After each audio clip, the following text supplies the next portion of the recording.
বাংলাদেশের দেওয়া 132 রানের টার্গেট, হাতে 4 উইকেট এবং 10 বল হাতে রেখেই ম্যাচটি নিজেদের করে নিয়েছে অস্ট্রেলিয়া, যার ফলে টি-20 সিরিজের প্রথম টি-20 ম্যাচে জয় ছিনিয়ে নিয়ে 3 ম্যাচ টি-20 সিরিজের 1-0 এগিয়ে গেল অজিরা। এই মুহূর্তে আমার পেছনে দেখতে পাচ্ছেন আসলে দর্শকরা বের হচ্ছেন এবং তাদের যে তাদের অনুভূতি আমরা কথা বলে যেমনটা দেখেছি, তাদের অনুভূতিটা আসলেই খুব বেদনাদায়ক।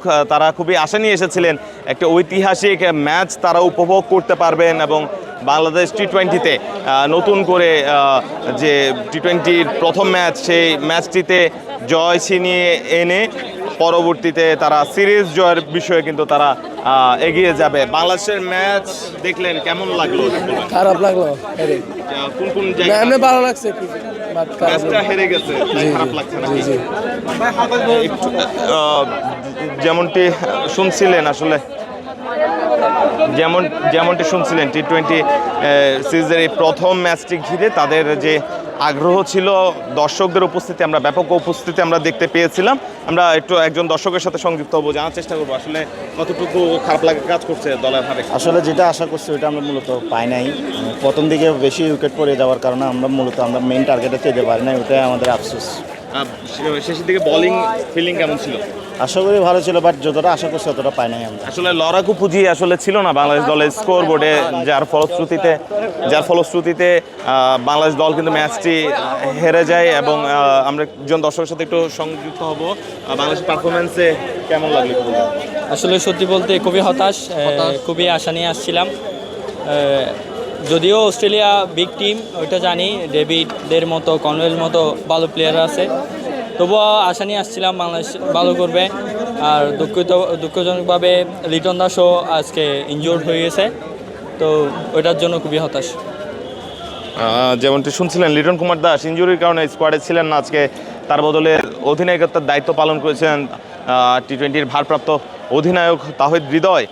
এবং প্রথমে ব্যাটিং শেষে 131 রান স্কোর বোর্ডে তারা সংযুক্ত করতে পারে এবং পরবর্তীতে 10 বল হাতে রেখে এবং সাথে 4টি উইকেট হাতে রেখে কিন্তু অস্ট্রেলিয়ার দল সে ম্যাচটি নিজেদের করে নেয়। এবং বাংলাদেশের বোলাররা চেষ্টা করেছে টাইট বোলিং করার জন্য, কিন্তু যেহেতু লড়াকু পুঁজি ছিল না, সেক্ষেত্রে আসলে 131 রানে তাদেরকে আটকে রাখা কিছুটা কঠিন ছিল বোলারদের জন্য, সাগরিকার এই উইকেট। এবং পরবর্তীতে কিন্তু যদি বলি বাংলাদেশ দলের সাকলাইন আজকেই ডেবু হলো এই বোলারটি, সে বোলিংয়ে 2টি উইকেট পেয়েছে, বেশ কিছু রানও সে দিয়েছে। এবং একই সাথে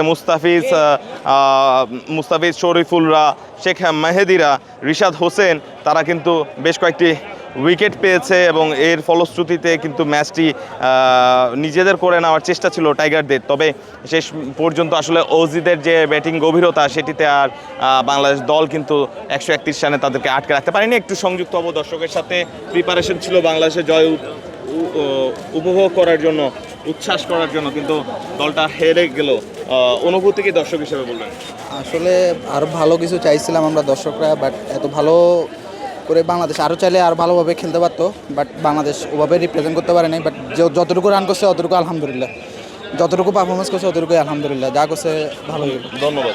আমরা দেখছিলাম চট্টগ্রামের সাগরিকা বিশ্লিষ্ট শহীদ ফ্লাইট লেফটেন্যান্ট মতিউর রহমান চৌধুরী স্টেডিয়ামে প্রথম টি-20 ম্যাচে বাংলাদেশ 4 উইকেটে পরাজিত হলো এবং এর ফলশ্রুতিতে বাংলাদেশ দল সিরিজে 1-0 পিছিয়ে পড়ল। 3 ম্যাচ সিরিজের পরবর্তী টি-20 ম্যাচটি অনুষ্ঠিত হবে আগামী 19 তারিখ এবং পরবর্তী ম্যাচটি শেষ ম্যাচটি 21 তারিখ এই একই ভেন্যুতে অনুষ্ঠিত হবে।